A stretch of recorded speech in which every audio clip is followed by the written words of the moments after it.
apresentar as coisas. Deixa eu ver aqui. Opa, isso aqui não era pra vocês estarem vendo, não. Já foi. Bom, então. Cadê? Deixa eu ver se tá gravando. Aquele coisinha de começo, é isso. Olá, tudo bem? Bruno Tons, vou dar a terceira aula de vocês aqui, a quinta aula de vocês aqui, minha última aula, minha terceira aula de álgebra. Boa noite, João.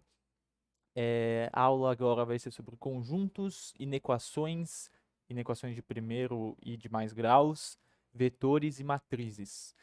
Só para dar um panorama geral, esse mini curso aqui que a gente está fazendo tem o nome de pré-cálculo, inclusive eu acabei de descobrir que eu não estava colocando com acento até agora, mas tudo bem. Mas boa parte dessa aula aqui hoje vai ser para ajudar vocês em álgebra linear, porque vocês têm duas disciplinas mais complicadas, três talvez, mais complicadas no primeiro semestre. Uma é cálculo, realmente, que é basicamente o estudo de funções.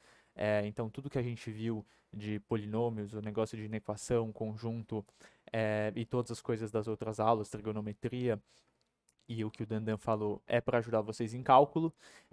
E essa parte aqui de vetores e matrizes vai ser sobre álgebra linear.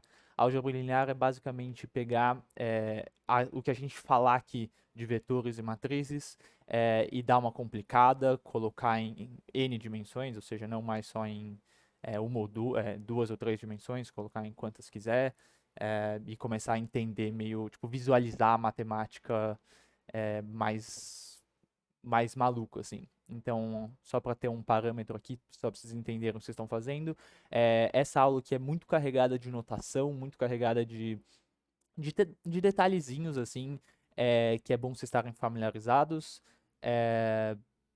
Bom, então, vamos lá. Já rodei aqui um fóruns aqui para a galera, para eu saber como é que eles estão, e já tive as respostas. A primeira coisa que eu vou falar, só um adendo, na minha última aula eu cometi um errinho numa das questões, só para caso alguém tenha se perdido. Nesse slide 20 aqui, não vou demorar muito nisso aqui não, a gente tinha uma questão de polinômio e a gente fatorou esses dois polinômios, e nesses dois polinômios, cada um deles aparece um x mais 2. Só que nessa etapa aqui, eu acabei não colocando que esse x mais 2 está ao quadrado, porque ele vem um de cada, então o resto da resolução meio que tá errado. Na verdade, o raciocínio está tudo certo, o que eu falei não tem problema, mas o resultado em si está errado. Muito obrigado aí às pessoas que estavam no final da aula que apontaram esse erro, mas só para galera do YouTube aí também saber, porque eu já tinha finalizado a gravação. Bom, vamos lá. Tem só uma última coisa que eu queria falar de polinômios aqui para vocês, que é umas características deles. É, um polinômio, quando a gente está falando lá que ele tem o de quinto grau, né, por exemplo, um de n grau, ele tem que ter exatamente esse mesmo número de raízes. Então, por exemplo, um polinômio de quinto grau tem que ter necessariamente 5 raízes. Um polinômio de segundo grau tem duas raízes. Tanto é, por exemplo, a fórmula de Bhaskara te dá duas respostas, né? E numa equação de primeiro grau, você isola, você sempre vai conseguir isolar o x para ter x igual a alguma coisa, né? Então isso é uma coisa muito importante que vocês têm que saber. Eu acho que eu acabei não falando na última aula. Isso a gente está considerando mesmo se tiver uma raiz repetida. É meio esquisito de visualizar isso, mas, por exemplo, se você tivesse. Mesmo naquele caso. Ah, eu já fechei aqui do, do exemplo anterior. É, mas você pode ter aquele negócio de relar, de só trincar, só triscar na, no eixo. A gente considera isso aqui como sendo duas raízes, né? É, e é essas raízes somadas que tem que dar 5. E mais um detalhezinho, todo polinômio pode ser fatorado pelas suas raízes com essa forma aqui. Então, por exemplo, você tem, eu só estou te falando que acontece sempre, tá?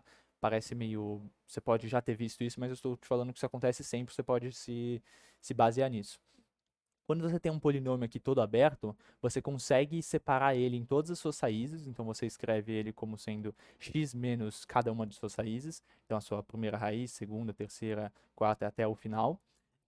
E se você multiplicar tudo, ele vai dar o seu polinômio completo, ou seja, não existe nenhum polinômio, você pode escrever qualquer polinômio que você quiser aqui, ele consegue ser fatorado por todas as suas raízes.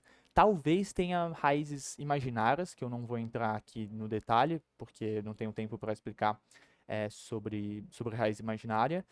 Mas no caso de uma raiz imaginária, só para vocês entenderem, ela não ultrapassa, ela não toca o eixo horizontal. A gente ainda chama ela de raiz, é meio esquisito, mas ela não é um valor que dá, que no gráfico que ela atravessa o eixo horizontal. Nesse caso aqui, esse gráfico é dessa função f aqui de quinto grau, então teoricamente ela deveria ter 5 raízes. A gente pode fatorar ela nos 5 casos aqui, então nós temos a raiz x igual a menos 1. Então essa parcela do f está representando esse ponto aqui, que é o ponto em que quando quando x é menos 1, aqui vai ficar menos 1 mais 1, 0, então o polinômio inteiro vira 0. Ele tem multiplicidade 2, porque nós temos duas raízes no menos 1, e portanto ele só bate aqui, né, só trinca, por isso que ele está ao quadrado aqui. Ao quadrado, no caso, está aberto, né, mas isso aqui poderia estar junto numa expressão x mais 1 ao quadrado. Temos o x mais 2 aqui, que é representado pelo menos 2 cruzando o eixo.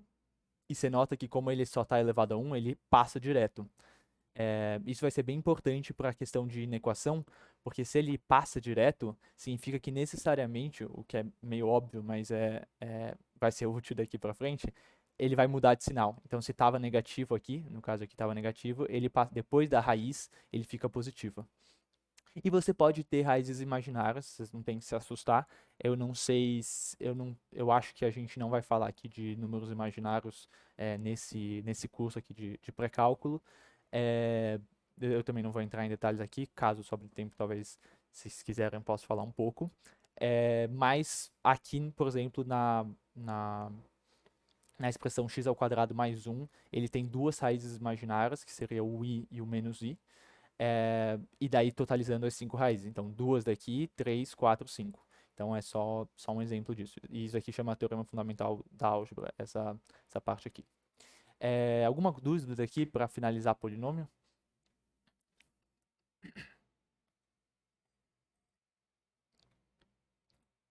Não?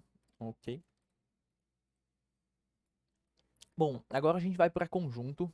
Conjunto é uma ideia bem cara de matemática, assim, bem cara de matemática mais abstrata, que é você juntar coisas, juntar elementos. E elemento pode ser meio que qualquer coisa. É, é uma listagem de coisas, de objetos matemáticos que não tem ordem. Vai ser diferente do que a gente vai ver daqui a pouco, que é vetores, que é a mesma coisa, só que ordenados.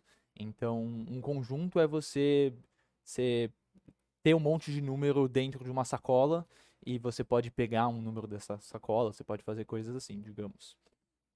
Você tem dois jeitos de representar um conjunto.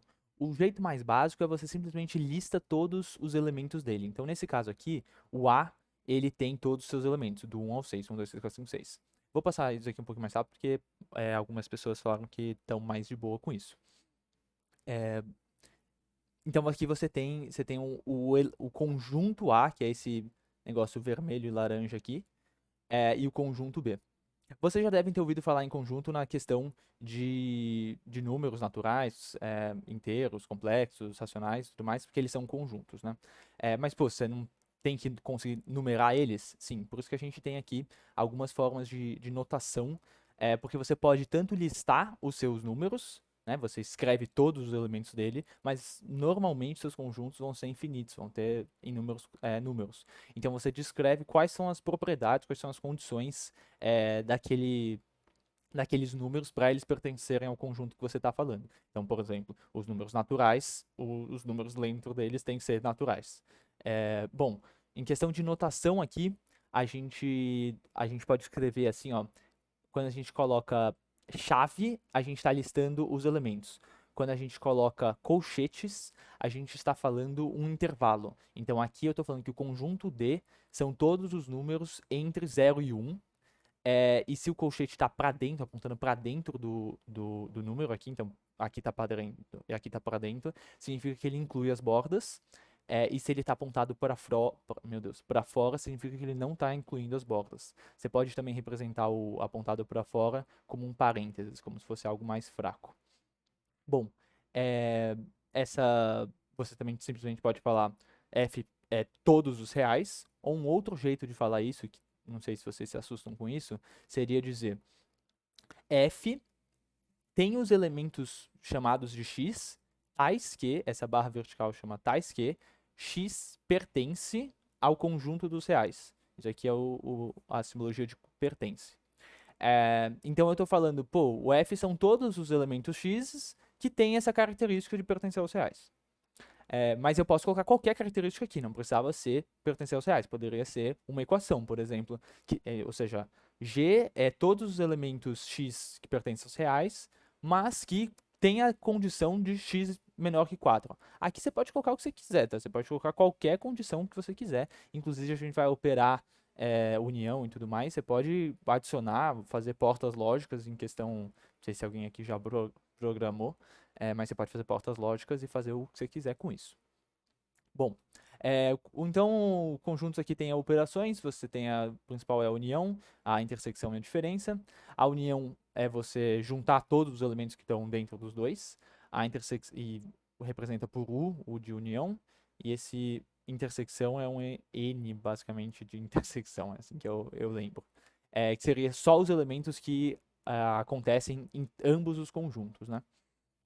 E a diferença seria, você pega um e você tira todos os elementos daquele primeiro conjunto que faziam parte do segundo. Bom, aqui eu tô querendo brincar um pouco com notação, só para vocês ficarem mais acostumados com esse tipo de coisa. Então, A menos B aqui, o A seria todos esses elementos, 1, 2, 3, 4. E se você tirar dentre esses 4 elementos aqui dentro, 1, 2, 3, 4, os elementos de B, que é 1, 4, 6, só sobra o 2 e 3. Mas como é que eu escrevo isso, que é isso que vocês podem ficar confusos? Eu tô falando que A menos B é qualquer número que pertence a A, mas tal que X não pertence a B.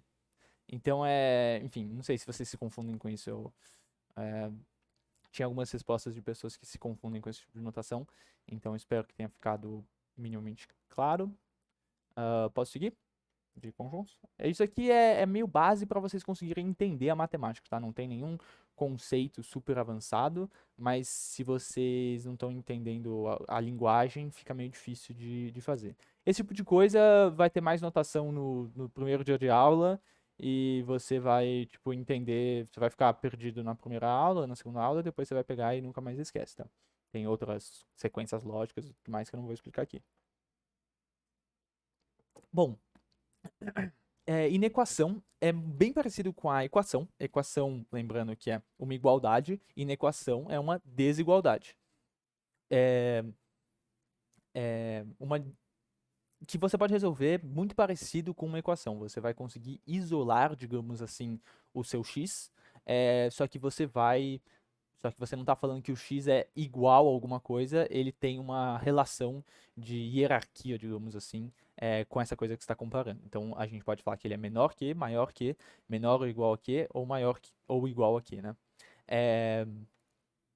As operações são bem simples, seguem exatamente igual a equação. A única questão que vocês têm que tomar bastante cuidado é que toda vez que você multiplica ou divide por um número negativo, você tem que inverter o sinal. Tipo, por exemplo, se eu sou maior do que 2, se eu estou falando do meu oposto, que seria o menos eu, digamos assim, o meu menos eu não vai manter a mesma relação de hierarquia com o menos 2. Não sei se isso fez algum sentido. Então, por isso você tem que inverter o sinal. Então, nesse caso aqui, ó, você tem uma passagem, até aqui não tem nenhum problema, mas aqui você está dividindo ambos os lados por menos 2, ou seja, um número negativo, então você tem que trocar o sinal da ordem, da hierarquia, né? Aqui estava maior ou igual, aqui fica menor ou igual. É legal vocês entenderem bem essa notação de, de intervalo. Seria você estar explicando, por exemplo, aqui eu estou falando que x é maior que 3, então você faz algo contínuo no intervalo maior, e você, normalmente as pessoas desenham uma bolinha não preenchida quando você não está considerando o igual, e preenchida quando está considerando igual. É bem tranquilinho, e as soluções desse conjunto você pode escrever dessa forma aqui. Então, é um x que pertence aos reais, mas que tem que ter a característica dele ser maior do que 3, nesse caso, menor ou igual a 2. Ok, agora a gente vai começar na parte que que as pessoas têm mais dificuldade. Em equação de alto grau, eu não estou separando aqui de segundo grau, terceiro. Teoricamente, se você sabe resolver as raízes daquela equação, já explico, você vai conseguir resolver qualquer inequação. Então, não importa se ela é de 20º grau. Se você sabe as respostas, as raízes, você consegue resolver o problema. A brincadeira, então, você tem algo como esse tipo aqui. Esse é uma inequação de segundo grau, dessa forma. E o que você vai fazer esquece que é uma inequação, tenta resolver a equação, daí você vai ter as raízes. E lembra que eu falei que as raízes é exatamente o momento que você necessariamente troca de sinal. Porque raiz é o ponto que aquela função vale zero. Então, por exemplo, se era positivo e aqui necessariamente é zero, significa que ele vai voltar como sendo negativo. Ele vai ter que inverter o sinal quando ele passa por uma raiz. Mais ou menos isso. Isso só vale quando é uma raiz real, uma raiz imaginária. Já não se aplica tanto, que nem o que eu tinha falado lá no polinômio, que é a interpretação geométrica de uma raiz imaginária é um pouco mais esquisita. E aquilo que eu tinha falado, se tiver uma multiplicidade par, por exemplo, ao quadrado, a gente vai estar falando que, acho que eu já falei isso várias vezes, mas que a função vai só relar na, na, no eixo e, portanto, não vai ter que necessariamente inverter o sinal. Então, se não inverte o sinal, não importa para a inequação. O que mais aqui? Bom, e daí depois de você ter todas as raízes, então, por exemplo, nessa equação aqui, a gente separou, a gente fatorou e a gente tem as duas raízes, né? A gente tem que x igual a 2 é uma raiz e x igual a 5 é uma raiz. Então você finge que isso aqui é um igual e daí você resolve. Depois de fazer isso, você vai descobrir, você vai analisar quais são os momentos que muda, quais são os momentos que muda o sinal, ou seja, se tiver multiplicidade ímpar. E daí você vai ter que achar um valor só. Quer dizer, você vai ter que achar o sinal de um valor aleatório da função. Como assim? Por exemplo, nesse caso aqui, x ao quadrado é menos 7x mais 10. Eu sei que no x igual a zero, por exemplo, essa parte aqui vale zero, essa parte aqui vale zero, e isso aqui vai dar 10, né? Imaginando que é uma equação, né? Vai dar 10. E, portanto, no zero, essa função está positiva. Se eu descobrir um sinal só, eu já consigo propagar isso pro resto, porque eu sei que aqui, necessariamente, por ser uma raiz de multiplicidade ímpar, tem que inverter. Eu sei que aqui tem que inverter, então se aqui era menos, necessariamente aqui no meio vai ser mais, e aqui... desculpa, aqui... Meu Deus, eu falei o invertido, né? Espero que vocês tenham entendido. O que eu fiz aqui? Você tem a raiz 2 e a raiz 5, né? Perdão. Aqui a gente sabe que é mais, então se inverter necessariamente aqui no meio é menos, e se vai inverter de novo, aqui vai ficar mais. Então é mais ou menos essa a ideia, e você pode fazer isso para qualquer nível, qualquer grau de inequação.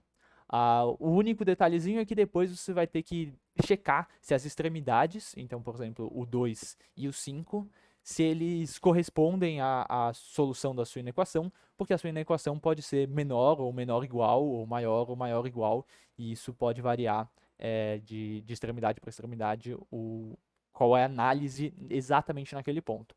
Por exemplo, nesse caso aqui, eu estou falando que eu estou pedindo necessariamente menor do que zero. Então, no 2, ele não é necessariamente menor do que zero, porque ele é zero. Então, no 2 e no 5 aqui não entram dentro dessa... Não são válidos, não são soluções válidas para essa inequação. Daí você pode representar desse jeito, então eu falei que o 2 e o 5 não são formas válidas, mas o que está no meio é necessariamente negativo, certo? E daí você pode escrever isso dessa forma aqui. Você vai falar que é o conjunto, por isso que eu tentei dar a anotação de conjunto. Você vai ser que é o conjunto dos elementos x que são reais, ou seja, qualquer x real, mas que tem que ter a propriedade de estar entre 2 e 5 para satisfazer a inequação aqui. Você também pode falar simplesmente só citando o intervalo. E eu só queria dar um contexto. Se a pergunta fosse maior do que zero e não menor, eu só queria dar um exemplo de você usando a notação de união de dois intervalos. Então, se você está falando só de maior, você quer tudo isso daqui, sem incluir o 2, e depois tudo isso daqui, sem incluir o 5, né? Então, o que eu estou falando aqui é aqueles números que estão entre o intervalo menos infinito, que é aqui para a esquerda, até 2, não incluindo 2. Normalmente, por padrão, a gente sempre fala que o infinito, mais ou menos infinito, a gente não inclui o infinito, por uma questão de norma, assim. Fica meio esquisito você falar que você inclui o número infinito, porque o número infinito não é um número, então você não inclui ele, mas enfim. Então você está falando que você está unindo esse intervalo com esse intervalo aqui. Oh, meu Deus. Ok, e daí eu vou dar um exemplo aqui. Meu Deus, eu tô ficando confuso com isso aqui. Vou dar um exemplo aqui com um polinômio com uma equação um pouco mais carregada, simplesmente para vocês verem todas essas propriedades aqui, mas também não tem que se assustar nem nada. Ninguém iria te pedir para resolver uma equação de sexto grau e você não ter noção das raízes, assim, você ia ficar meia hora só para fatorar isso aí, que seria chato. Mas, teoricamente, vocês têm as ferramentas para fazer depois da última aula. Trabalhoso demais, e chato pra caralho, não ia fazer isso nem ferrando. Mas teoricamente você poderia pegar os múltiplos aqui de menos 72 e de 1 e ficar chutando as raízes até que uma hora você descubra essas raízes aqui. E daí você vai conseguir reduzir para um polinômio de segundo grau e resolver a equação de segundo grau com x ao quadrado mais 4, que é uma equação imaginária. Isso dá para fazer. Bom, daí vamos seguir essa. Mas eu já te dei aqui a fatoração, né? Já separei. E normalmente polinômios de alto grau, eles são meio esquisitos. Eles começam a comportar. Eles começam a ter muitos saltos, subida e descida, e você nem sabe. Por exemplo, aqui, a linha tá quase vertical, assim. Ele vem lá de cima e ele vai para baixo. Ele faz mais ou menos isso daqui, né? Ele vem lá de cima, altão, daí ele vai lá para baixo, só que ele vai muito para baixo, daí ele sobe, desce e sobe até o infinito. Só que como é um grau muito elevado, no caso 6, mas se colocar 10 aqui é a mesma coisa, nas extremidades ele começa a ser um comportamento muito rápido. Vocês vão ver isso também em cálculo sobre velocidade, sobre derivada, que é a velocidade, que é essa quão rápido ele sobe ou desce. Não precisa se preocupar com isso. Então, por isso, fica meio esquisito aqui nesse gráfico, mas ele é um exemplo bem carregado. Oh, meu Deus. Tá, então a gente já tem ele fatorado aqui. Então, vamos só fazer a análise das raízes dele, né? O x mais 2 aqui é uma raiz, aqui ó, menos 2, perfeito. Nós temos o x menos 1, que também é uma raiz, perfeito. Nós temos o x menos 3, que é uma raiz dupla, e portanto ele não inverte o sinal. Então estava positivo aqui e ele continuou positivo, mas ele relou no eixo. E daí você vai ter, e portanto, né, essas duas raízes aqui, tanto no menos 2, tanto no 1, vai ter que inverter o sinal, e no 3 não vai ter que inverter o sinal.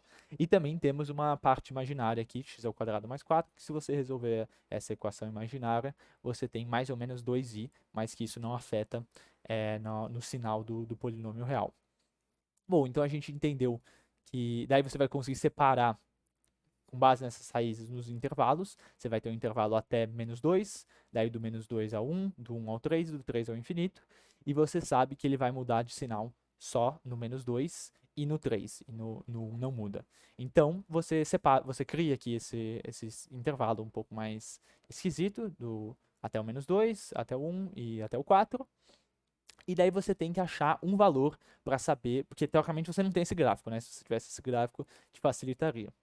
Você tem alguns jeitos de chutar um valor, tá? Teoricamente você pode chutar qualquer valor, tá? Se você quiser, você pode colocar 3,2 e fazer essa conta aqui substituindo o x por 3,2 e saber se esse número é positivo ou negativo. Você pode, mas a gente tem um jeito, tem dois jeitos mais fáceis, que é se você tem a forma é, aberta, expandida, é bom você chutar o zero, porque você sabe que necessariamente tudo aqui do polinômio, sem ser o último termo, vai zerar. Então você sabe, por exemplo, aqui que no x igual a zero, ele toca no menos 72, então tá bem aqui embaixo, ele vai tocar no menos 72, e, portanto é negativo e você já consegue propagar o sinal. Ou um outro jeito de fazer pensa num número grande, por exemplo. Depois de um número, depois de um momento, se você chutar um número muito grande ou muito baixo, ou muito negativo, tipo, imaginando um infinito, eu não vou explicar o conceito de infinito, vocês vão ter isso na faculdade, mas imaginando um infinito, um número muito grande ou um número muito negativo, vocês também conseguem ter essa ideia, porque o que vai predominar é o número, o expoente maior, né? O termo de expoente maior. Então, tipo assim, mesmo que você tenha um número, sei lá, imagina que você tem 1000. Esse valor aqui está contribuindo com 72 negativo. Esse está contribuindo com 84, com 84 mil negativo. Agora, 1000 elevado à sexta é muito superior e muito mais relevante do que todo o resto.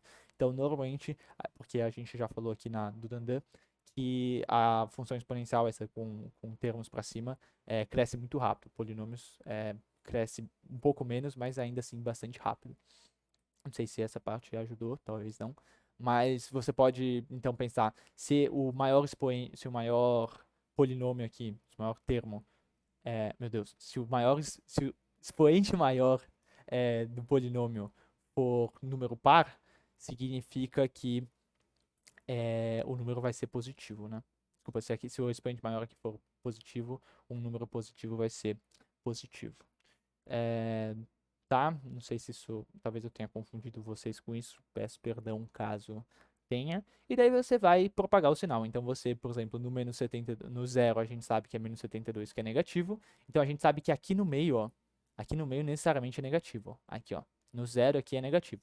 E daí você sabe que vai mudar sinal no -2 e no 1. Então a partir daqui muda para mais, daqui muda para mais. Poderiam ter várias mudanças de sinais aqui, tá? Eu dei um exemplo que só muda 2 vezes, mas poderiam ter 4 mudanças de sinais sem nenhum problema. Fez sentido na equação? Tô... Tá... Enfim, fez sentido?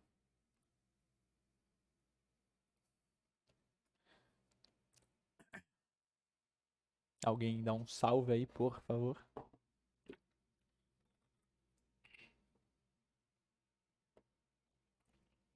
Fez sim.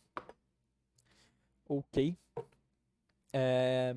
Tá, a dificuldade na equação, na verdade, não tá nem na equação, né? Tá na equação. Se você conseguir resolver o polinômio, você consegue se virar depois, até que não tranquilo, mas dá pra se virar, né? Bom, agora a gente vai para a parte que tem mais a ver com álgebra linear. Peraí, um segundo.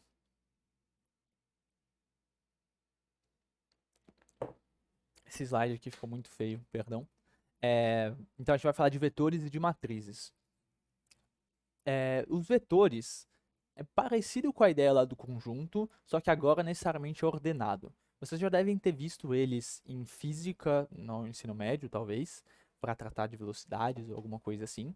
Basicamente, tudo na faculdade de mecânica e de física, vocês vão ver um monte de fórmulas que vocês viram no ensino médio, só que aplicado para 3 dimensões e, portanto, a gente vai ter que usar vetores. Isso é muito comum. Então, qualquer coisa, por exemplo, sei lá, aceleração não é mais um escalar, que nem vocês têm. Escalar significa que é um número e não um vetor ou uma matriz, né? não vai ser mais isso, vai ser em 3 dimensões, porque a aceleração, por exemplo, só um caso específico, ou a velocidade, você vai ter várias dimensões, né? Ok, você pode ter uma aceleração, por exemplo, para um lado, para o eixo horizontal, para o eixo vertical e para o terceiro eixo aí, não sei como é que fala ele, a profundidade, né? Bom, em questão de vetores, então é uma lista ordenada de números, que normalmente você representa com um tracinho em cima, e você vai usar o parênteses. Às vezes você pode se confundir um pouco com a notação de conjuntos aqui de, de intervalo que não inclui a extremidade. Então, por isso que eu pessoalmente não gosto muito dessa notação. Mas, enfim, saiba por contexto do que você está falando, né? Quando a gente está falando, a gente por enquanto agora só vai falar de vetores e matrizes de segunda e terceira dimensão, que são os que fazem mais sentido físico, né? O segunda dimensão faz sentido porque a gente trabalha bastante com plano cartesiano, e o de terceira dimensão porque a gente vive na terceira dimensão, a gente consegue entender o que é andar para frente, né? Então, bom, daí então a gente só vai falar quando tem 2 termos ou 3 termos. No plano cartesiano é comum você representar um ponto por um vetor que vai da origem até onde você está saindo, sendo o primeiro número o eixo horizontal e o segundo número o eixo vertical. Lembrando que um vetor, então, ele tem a magnitude, né, a intensidade, que seria o tamanho dessa flecha, a direção, que é o eixo que a gente está trabalhando, então no caso aqui é esse eixo aqui, e o sentido se é para lá ou para cá. Em dimensões mais acima, isso deixa de fazer um pouco sentido, assim, a direção da quarta dimensão já não faz muito sentido, mas vocês vão ver isso em álgebra linear, acho que 2. Bom, ok, e daí você tem as operações mais simples, né? Soma e subtração é só você fazer isso termo a termo. Você tem que pensar que quando você coloca uma vírgula aqui, eu tô falando de, tipo assim, dimensões diferentes. Então, o que tá nesse lado não tem nada a ver com esse lado. Não tem como se misturar, basicamente. Então, somar e subtrair, é, você tem que fazer isso de forma separada. Então, você vai pegar o primeiro termo e somar com o primeiro termo do V, e depois, para a segundo termo, você vai fazer isso e seguir reto.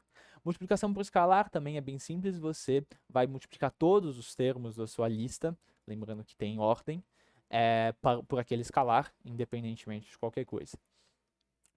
Então, uma multiplicação de um escalar por um vetor dá um outro vetor ampliado ou diminuído. Então, é você, no caso aqui, tentando dar um tato. Se eu pegar esse V aqui e multiplicar por um K maior do que 1, ou seja, eu estou aumentando ele vai ficar mais ou menos assim. Ele vai manter a direção e o sentido, mas ele vai aumentar a sua intensidade. Se eu multiplicar por um K menor do que 1, mais maior do que 0, ele vai ficar assim.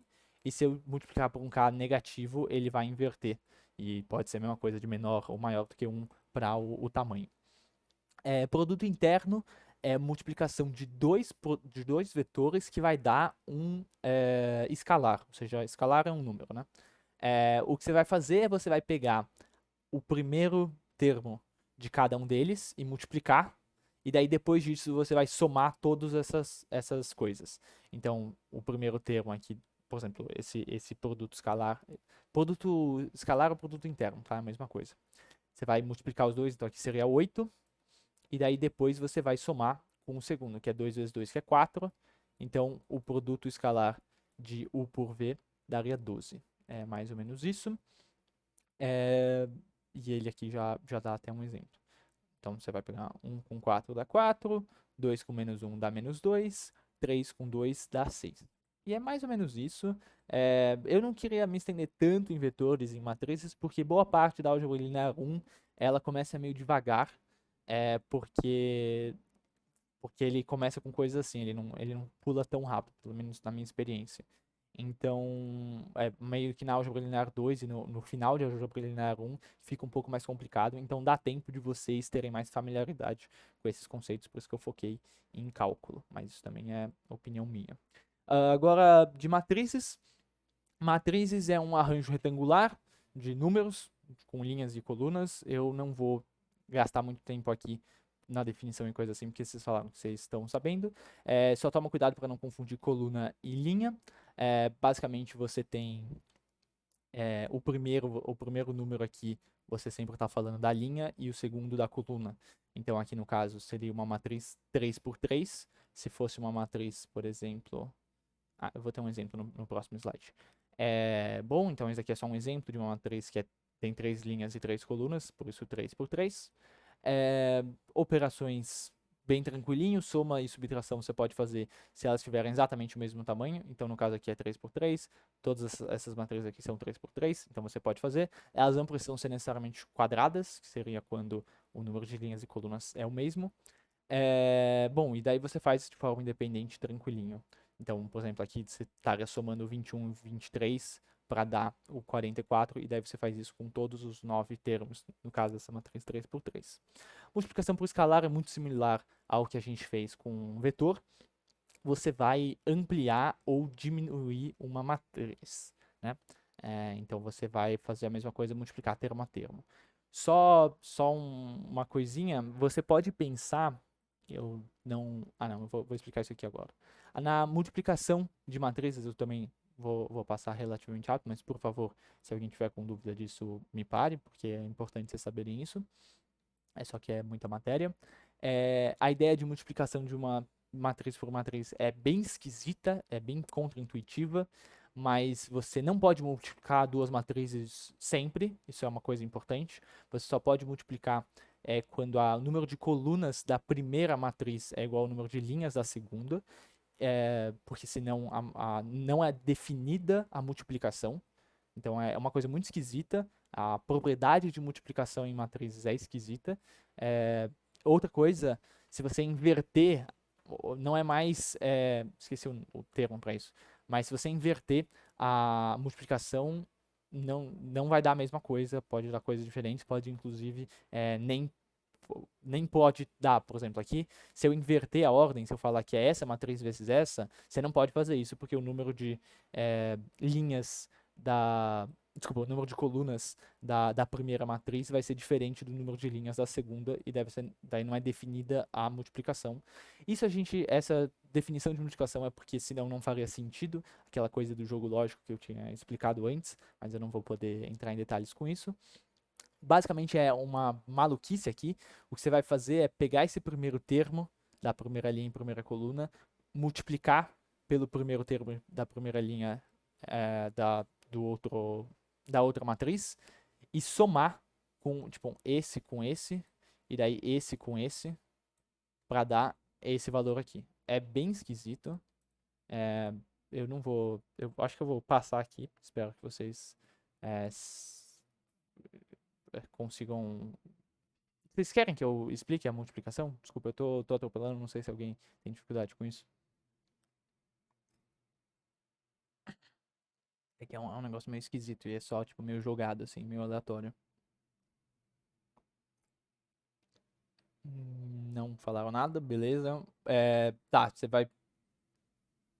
Eu não sei como explicar isso de um jeito que faça sentido. A multiplicação de matriz realmente é um algoritmo bem estranho.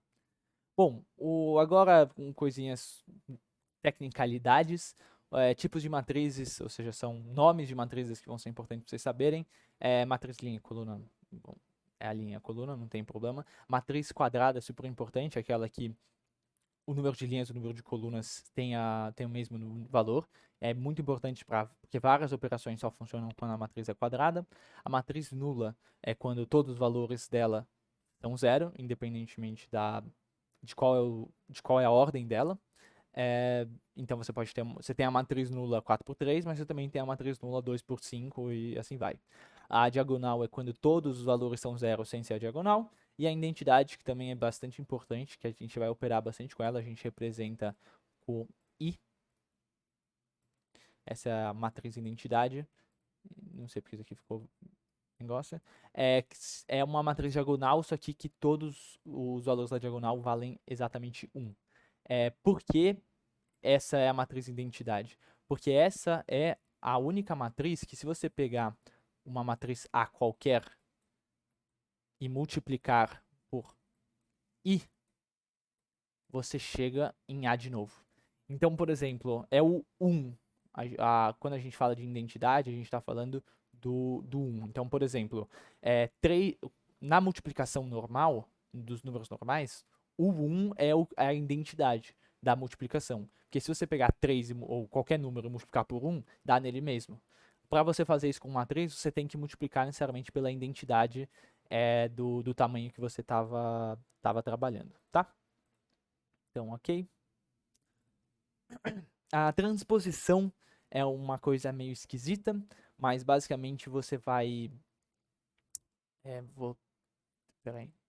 Você vai fazer isso daqui com ela. Você vai tentar rotacionar ela num eixo diagonal. É mais ou menos isso que você está fazendo com a matriz. De modo que isso faz mais sentido quando meu Deus. Quando estamos falando de uma matriz quadrada, mas ela serve para qualquer operação. Então, a diagonal vai se manter igual, mas esse valor aqui vem para cá, esse valor aqui vem para cá. Eles trocam de posição, né? Esse valor aqui vem para cá e você vai fazendo isso. Isso vale também quando a matriz não é quadrada, mas aí quando você transpõe uma matriz não quadrada, você inverte o número de linhas e o número de colunas, tá? Perfeito. Determinante. Agora sim chegamos em alguma coisa mais conceitual, mais abstrata, mais esquisita. Determinante é um número que é útil, tá? Então, que nem, por exemplo, o módulo de um número é útil, determinante é um número útil, ponto. Você cria, você inventa, você faz uma definição de notação e daí você começa a trabalhar com ele. Não é que ele é necessariamente uma coisa diferente, ele é só um número que é útil para fazer algumas coisas. No caso, o determinante ele é um número escalar, né? Ele é um número qualquer, que ele é associado a uma matriz. Então, toda matriz você vai ter um determinante. Quer dizer, toda matriz quadrada, perdão. Vai ter um determinante. Algebricamente, a gente vai ver, ela vai definir se a matriz tem inverso ou não. Se o determinante de A é diferente de zero, significa que a matriz pode ser inversível, que a gente já vai explicar que é uma outra propriedade, uma outra operação. Mas geometricamente isso aqui é bem legal de ver. Ela vai representar a área em 2D ou em 3D, dependendo da matriz, do que você está do paralelograma criado pelos vetores da sua matriz. Isso é meio esquisito, mas vamos imaginar essa matriz aqui A com esses 4 valores. Se você imaginar que cada coluna é um vetor, então no caso aqui o vetor U é formado por x1 e y1, ou seja, x1 é vou ficar com isso mesmo. X1 é isso daqui, né? Opa, a distância do eixo x e o y é a distância do eixo y, né? Então, o U tá aqui e o V tá aqui. Você faz a mesma coisa para o x2 e o y2. O determinante seria você pegar a área deste paralelograma. Você vai ver bastante em álgebra linear isso, porque a gente vai trabalhar com produtos de vetores e tudo mais, e você vai ter que ter bastante ideia do que está acontecendo aqui, porque a gente vai fazer em álgebra linear, por exemplo, pegar a projeção das coisas e tudo mais. Então, o determinante ele é bem útil. Então, aqui ele calcula a área desse paralelograma. Talvez vocês já tenham visto isso no ensino médio, como a área de um triângulo é a metade do determinante. Talvez vocês tenham visto isso. Porque o paralelograma é o dobro do triângulo, né? No caso aqui, se você pegar esse triângulo aqui, ele é a metade em área do paralelograma. Então, talvez vocês tenham visto essa expressão. Bom, o cálculo determinante 2 por 2 é meio esquisito, mas o que você vai fazer é você vai pegar a diagonal, lembrando que é só quadrado, né? Você vai pegar essa diagonal aqui, multiplicar, então esse valor por esse valor, e depois você vai subtrair da multiplicação da diagonal oposta. E na matriz 3x3, que é um pouquinho mais esquisito, você vai fazer basicamente a mesma coisa, só que, então, por exemplo, você pega o 1 vezes o 7 vezes o 2, você vai guardar esse valor, você vai somar com outros e subtrair por outros, só que só para você continuar, no caso aqui, seria o 9, o 8 e esse valor aqui não tem, então o que você faz é você copia essas duas primeiras colunas aqui na ponta para você conseguir fazer essa operação. Então é só figurativamente para fazer sentido o que você está fazendo, tá? Então 1 vezes 7 vezes 2 dá esse 14, daí depois você multiplica isso aqui e segue aqui, e depois então você faz isso, depois isso, depois isso, e daí você vai fazendo o oposto, só que com números negativos. E daí você vai dar esse número que é um número escalar estranho, mas enfim, ele não é tão trivial de entender o significado agora, mas ele é útil e vocês vão ver isso em álgebra linear com mais propriedade. A inversão de matriz usa também a ideia da identidade. No caso, a identidade era A vezes a identidade da A.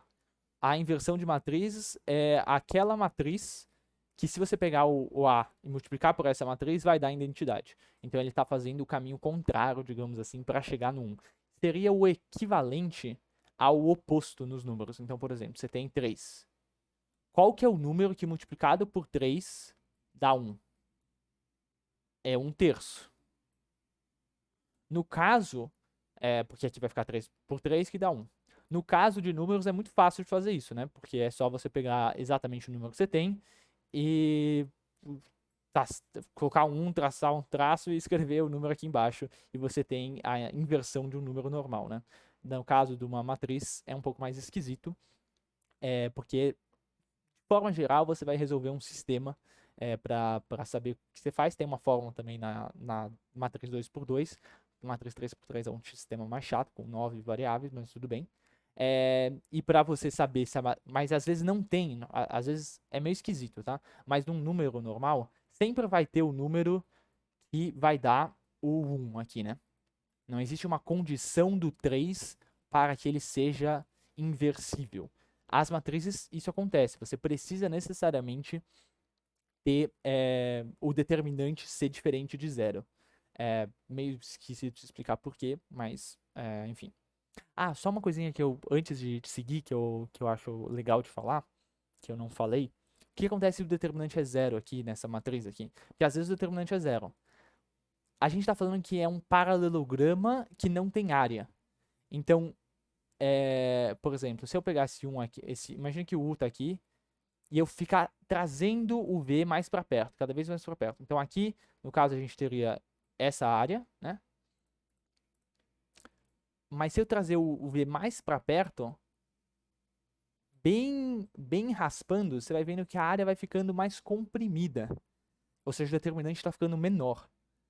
Se os dois vetores estiverem na mesma direção, podem ter tamanhos diferentes. Por exemplo, o vermelho é o V e o azul é o U. Eles podem ter tamanhos diferentes, mas o determinante, a área que é gerada pela multiplicação deles, dá 0. Então é por isso que o determinante é 0. É a ideia de que, enfim, que estão na mesma direção, né? Você não, que nem você criar um triângulo com um dos ângulos de 180. Não dá, né? Bom, enfim, não sei se isso daqui fez sentido, mas tá. Onde eu estava. Então a matriz, ela não necessariamente é inversível, ela só vai ser inversível se o determinante for diferente de 0, de A, né? E lembrando que isso é muito importante, que na multiplicação de matrizes, cadê? A ordem importa, né? Então A vezes B é diferente de B vezes A. Então, quando a gente está falando de inversão de matrizes, é a matriz vezes a inversa dela que dá a identidade, e não a A menos 1 vezes A que dá o I. É muito esquisito, a gente sempre trabalhou que a ordem dos fatores não altera o produto, isso não serve para matrizes. Bom, no caso da fórmula da matriz de 2x2, a gente tem uma fórmula para descrever qualquer matriz, a matriz inversa. Eu não uso ela, mas enfim, você pode usar elas à vontade. O que eu gosto de fazer normalmente é resolver um sistema que eu acho bem mais legal. Então você cria uma matriz variável, digamos assim, que x, y, z, w, ou seja, é uma matriz qualquer que é 2 por 2, e você força que ela tenha a propriedade da identidade. Então você está forçando a própria definição de inversa, e daí você vai conseguir resolver o sistema. Você vai fazer isso diversas vezes em vários problemas da engenharia. Primeira coisa, então, a gente vai. Desculpa, aqui eu só. Perdão. A primeira coisa que você vai fazer é. Você vai criar esse sistema aqui. Então você está multiplicando A pelo inverso incógnita, digamos assim, gerando a identidade. E daí você vai fazer essa multiplicação. Então seria 2 vezes x dá 2x, mais 3 vezes z dá 3z, e assim vai. Você vai falar que isso daqui você tem que forçar a ser uma identidade, e portanto você consegue gerar esse sistema de equações, e você vai tentar resolver esse sistema de equações. Aquela propriedade do determinante C0 ou diferente de zero vai determinar se esse sistema aqui que gerou, ele é possível e determinado, ou seja, ele só tem uma opção, uma única solução, ou seja, x, y, z e w são necessariamente valores fixos, ou se, por exemplo, essas equações aqui, uma pode ser, por exemplo, o dobro da outra. Então, mesmo eu tenho 4 equações e 4 incógnitas, então eu consigo resolver se são 4 equações independentes. Mas se uma equação for, por exemplo, o dobro da outra, eu não estou te dando uma informação extra. Se eu tivesse, por exemplo, 4x mais 6z igual a 2, essa segunda equação diz o mesmo que essa primeira, só que multiplicado por 2. Então, eu não estou te dando mais uma informação. Então, ter um sistema com 4 equações, com 3 equações, no caso, porque uma é repetida, e 4 incógnitas, significa que ele é indeterminado. Ou impossível, mas no caso pode ser indeterminado. Bom, e daí você vai resolver esse sistema. Acho que sistema é mais ou menos a equação de primeiro grau, só que com mais incógnitas. E, bom, acho que eu não vou me estender na explicação dele. E você chega na sua matriz inversível. É meio isso que eu queria falar de conteúdo. Não sei se. Não tive tantas respostas no chat aqui, então não sei se estava certo, se deu para acompanhar ou não. Como eu tinha muito conteúdo, eu infelizmente não consegui preparar não tive muita margem para dar problemas. Então, o que eu queria fazer aqui agora, pelo menos sobrou 4 minutos, eu queria propor alguma coisa. Se vocês tiverem qualquer questão da apostila do Dandan, dá tempo de resolver pelo menos um exercício aí, ou aqui do livro de teste de verificação de álgebra, se vocês têm qualquer dúvida, qualquer coisa de álgebra ou de qualquer outra coisa de matemática que eu possa solucionar aqui para vocês, se vocês tiverem algum exercício rapidamente, porque todos esses testes aqui são. Opa, isso aqui são as respostas, perdão. Todos esses testes aqui são relativamente diretos, então dá para eu fazer aqui no Paint se der. Vocês têm alguma pendência? Tem alguma coisa que vocês ficaram mais na dúvida?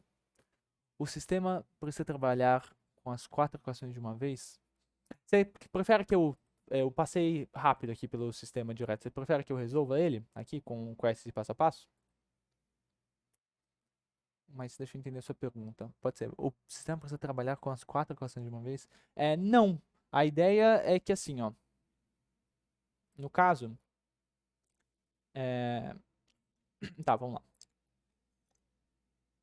Você tem um sistema com 4 equações. Perdão, eu passei isso aqui rápido, não precisava ter passado. Nós temos um sistema com 4 equações. Sempre que você tem. Você não originar uma equação de primeiro grau simples, você quer isolar uma incógnita, né? O problema é que quando você tem mais variáveis, você não consegue isolar diretamente. Então, por exemplo, 2x mais 3z, o máximo que você consegue fazer é isolar o x em função de z.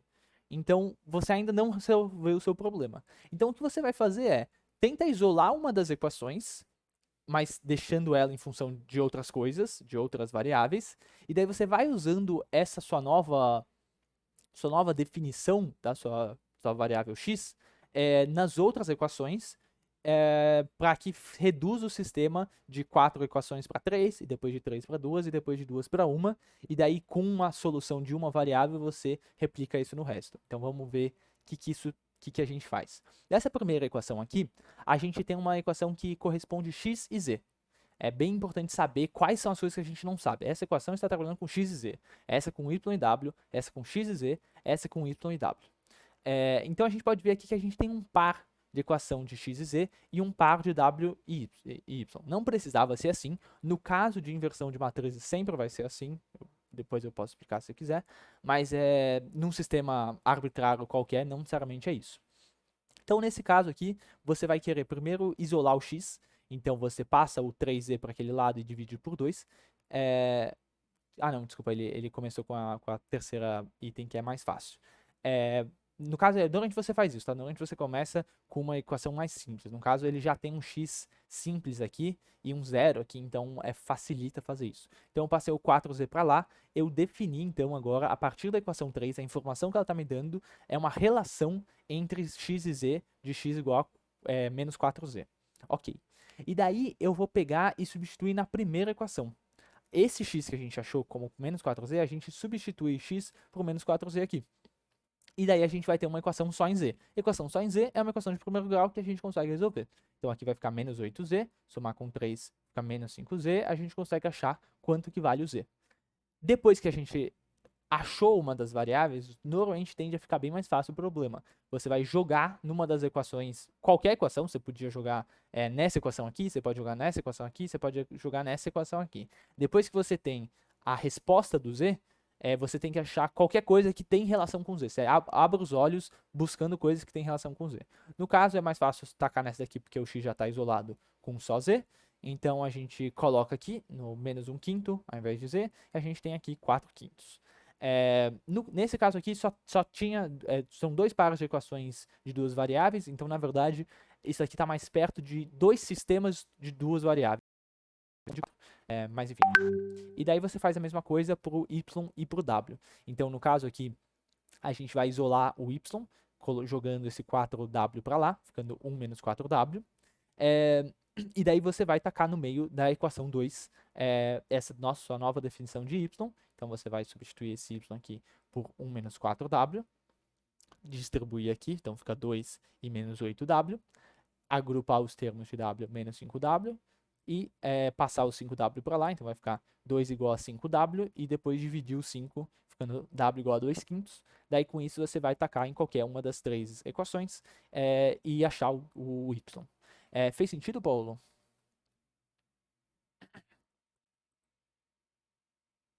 Sim, perfeito. E daí, como a gente tinha achado, a gente já estava procurando uma matriz arbitrária que tivesse esses valores de x, y, z e w. Se a gente tem os valores x, y, z e w, a gente consegue achar qual que é a matriz, né? Bom, então eu acho que é isso, deu meu tempo. Só queria mostrar mais uma coisinha aqui. Você tem esse link aqui que eu coloquei no PowerPoint, que é um multiplicador de matrizes, que é gente boa. Onde eu acho essa apostila de questões de álgebra? Tá aqui, inclusive, eu vou mandar o link no chat, mas aqui no último slide que eu publico, eu coloquei aqui livro do Stuart, que é um livro de cálculo, que é um livro de cálculo 1 completo, PDF, mas ele escreve aqui coisas de teste de verificação, você dá um Ctrl F e procura, e você acha aqui, ele tem vários, mas eu vou te mandar aqui no chat. E é isso. É o livro completo e ele faz esses testezinhos, tem de álgebra, tem de geometria analítica e tem de funções de trigonometria. É muito bom vocês terminarem o curso e tentarem fazer essas questões, são tipo 20 questões, todas, mais ou menos, e você tá meio pronto para cálculo. Só um detalhe, isso aí é para cálculo, então talvez você deveria saber um pouquinho mais de vetores e matrizes para álgebra linear, caso você ache que você tenha problema. É isso, vocês têm mais alguma questão? A aula está encerrada, só se alguém tiver mais alguma dúvida, senão eu vou encerrar aqui. Valeu, então tá tudo certo. Muito obrigado a todos que participaram. Vai ter aula, salvo engano, de trigonometria. Eu mando no WhatsApp ali o slide daqui a pouco e o Dandan vai subir o vídeo dessa aula depois. Mas em qualquer momento, se vocês precisarem de alguma coisa, mandar mensagem para mim sem nenhum problema. E tamo junto, muito obrigado. E saibam que foi a minha primeira experiência dando aula. Então, perdão aí se eu preparei a aula meio esquisita, se eu não consegui fazer dinâmica, sei lá. Testei um monte de coisa, testei fazer slides de vários jeitos, então espero que tenha ficado compreensível e didático de alguma forma. Tchau, tchau, então. Vou interromper a gravação aqui.